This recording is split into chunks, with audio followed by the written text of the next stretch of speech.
టెంపుల్లోని Kanyakumari sunrise point Swami Vivekananda temple.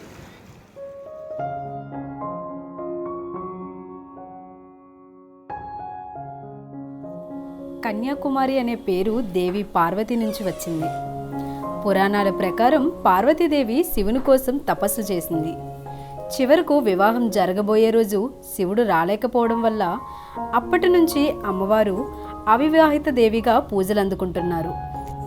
ఇప్పటికీ అమ్మవారి ముందు ఉండే ఆ వంట పదార్థాలు వివాహానికి సిద్ధం చేసిన భోజనమే అన్నది భక్తుల ప్రగాఢ విశ్వాసం. పవిత్రమైన హిందూ దేవాలయాల్లో ఒక్కటిగా పిలువబడేది ఈ అమ్మవారి ఆలయం.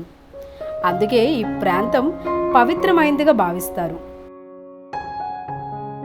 త్రివేణి సంగమం.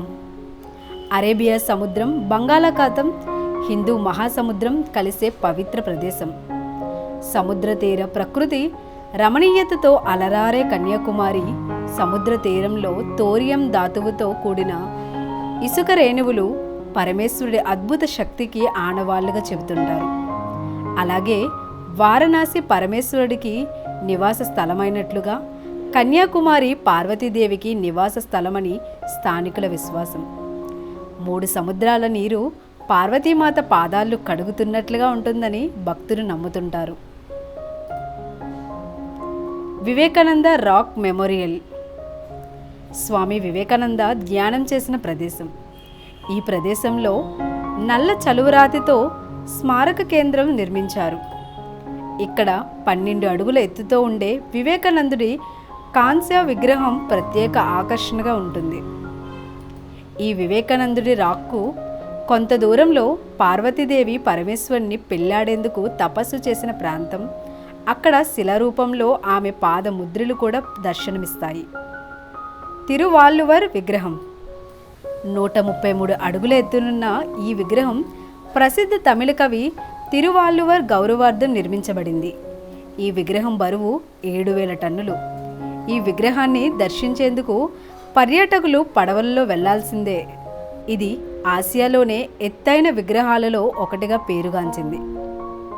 కన్యాకుమారి చివరి సరిహద్దును ఇందిరా పాయింట్ అని పిలుస్తారు.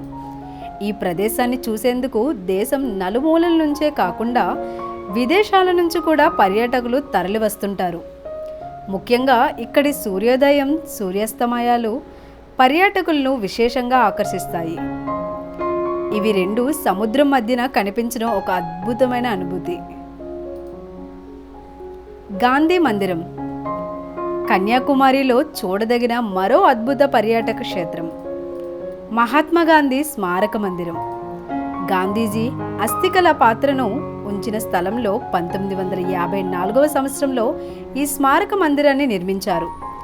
మహాత్ముడి జయంతి అక్టోబర్ 2 మధ్యాహ్నం 12 గంటల సమయంలో సూర్యకిరణాలు అస్థికలను స్పర్శించేలా అద్భుతంగా నిర్మించడం విశేషం. ఇక సంగమం మార్కెట్. ముత్యాల ఆభరణాలు, తమిళ హస్తకళల వస్తువులు, కొబ్బరితో తయారైన కళాఖండాలు ఇక్కడ ప్రాచుర్యంలో ఉన్నాయి. ఇంకా పెలికాన్, ఫ్లేమింగ్ కూడా, స్పూన్ బిల్, అనేక రకాల బాతులు కన్యాకుమారికి వలస వస్తూ ఉంటాయి.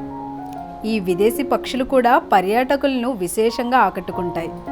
Boat ride. Vivekananda rock memorial, Thiruvalluvar విగ్రహం వంటి ప్రదేశాలకు బోటు ప్రయాణం అందుబాటులో ఉంటుంది.